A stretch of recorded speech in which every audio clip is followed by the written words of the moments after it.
સુરતમાં હીરા ઉદ્યોગની મંદી વચ્ચે રત્ન કલાકારો માટે ડાયમંડ વર્કર યુનિયન મદદરૂપ બન્યું છે।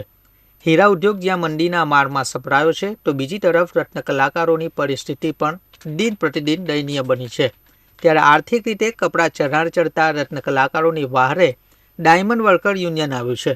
શહેરના સરદાર સ્મૃતિ ભવનમાં ડાયમંડ વર્કર યુનિયન અને રત્ન કલાકાર વેલફેર ચેરિટેબલ ટ્રસ્ટના સહયોગથી ચોપડા વિતરણ અને જાગૃતિ કાર્યક્રમનું આયોજન કરવામાં આવ્યું હતું।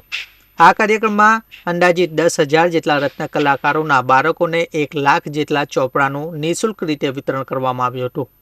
આ કાર્યક્રમમાં મનોચિકિત્સક મુકુલ ચોકસી, ડીસીપી 1 ઝોન, સુરત શહેર પોલીસ અને હીરા ઉદ્યોગ તેમજ રત્ન કલાકારો મોટી સંખ્યામાં ઉપસ્થિત રહ્યા હતા।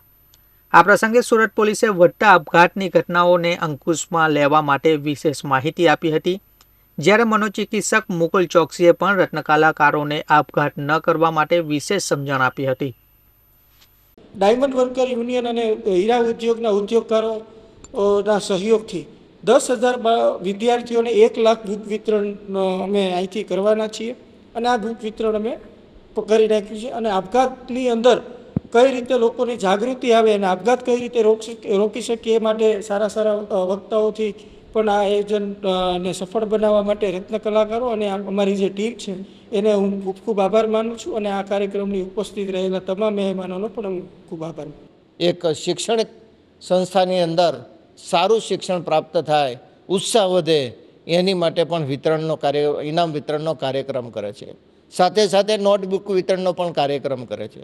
Gems and jewellery export promotion council દ્વારા પરિચય કાર્ડનું જે એક અભિયાન ઉપાડવામાં આવ્યું છે, એમાં સૌથી કોઈ મોટો ફાળો હોય તો આ ડાયમંડ વર્કર યુનિયનનો છે। તે બદલ પણ એમને હું ખૂબ ખૂબ અભિનંદન પાઠવું છું। આ કાર્યક્રમની સફળતા બદલ આ યુનિયનના તમામ હોદ્દેદારોને પણ હું ખૂબ ખૂબ અભિનંદન પાઠવું છું।